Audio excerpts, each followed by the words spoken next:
From KMOV, this is News 4 at 6. New at 6, the St. Louis Police Department confirming to News 4 the officer caught wearing a Wilson patch on his shoulder during protests yesterday has been removed from the civil disobedience team. We also know tonight that the officer was transferred from the 3rd District to the 6th District. Here's the video we shot during yesterday's march to City Hall. A closer look from this photo shows an officer had a front name patch that said Coates and a patch on his right arm that said Wilson.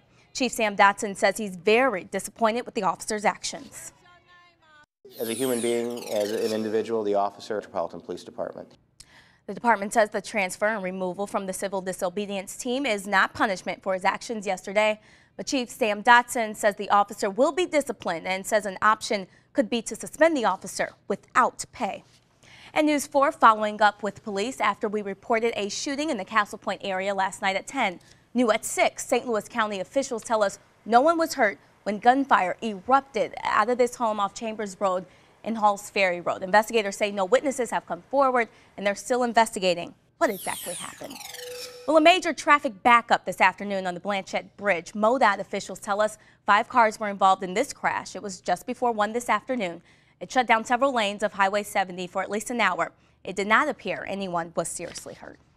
We're getting new details tonight about this plane crash in Springfield, Missouri. We've learned the small private aircraft actually clipped a cell phone tower before crashing into a vacant lot on Evangel University's campus. All 4 people in the plane survived. The NTSB and FAA are investigating the crash.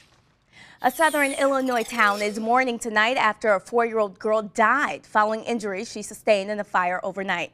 The Williamson County coroner says the girl died just after midnight.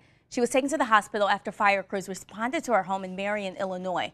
Another person also hurt and 2 firefighters had to be hospitalized for minor injuries. Several departments, including the Illinois State Fire Marshal, are investigating. The fire is not considered suspicious. 3 men were arrested, 8 others hurt after a large fight broke out on Western Illinois University's campus. Police had to use pepper spray to control the crowd. It happened after a party late Friday night. No word yet on what caused the fighting to start. Of the 3 men arrested, 2 of them were students. Well, evidently running red lights is a big problem in Granite City. Over the course of the past month, the problem is so bad, police have decided to post video on Facebook of some near-miss crashes. Emily Rouse shows us where some of the worst offenders are these days. The seasonal flu is making an early appearance this year. The Illinois Department of Public Health releasing information this week showing more people are testing positive and being hospitalized compared to this time last year. So far this season, the health department reports 115 people have been admitted to intensive care units across the state, all with flu symptoms. The CDC says Illinois is one of 6 states seeing a much higher flu average than last year. A reminder for anyone in the Metro East who has still not enrolled for health care coverage.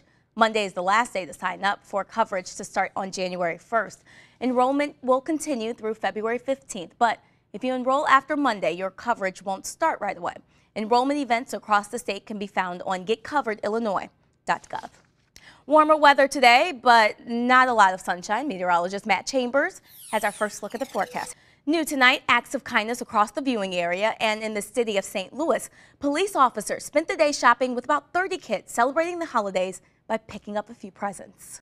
Now, the kids have $150 to spend however they choose, but what I found is most of the kids are spending the BALLPARK Village hosting this free family event today and tomorrow. Holidays on Clark offered free lunches for the first 200 kids, train rides, face painting, and also photos with Santa.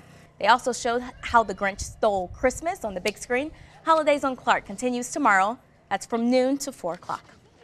Next on News 4 at 6, Attorney General Eric Holder is making his way around the country in an effort to help bridge the gap between the law enforcement and the communities that they serve.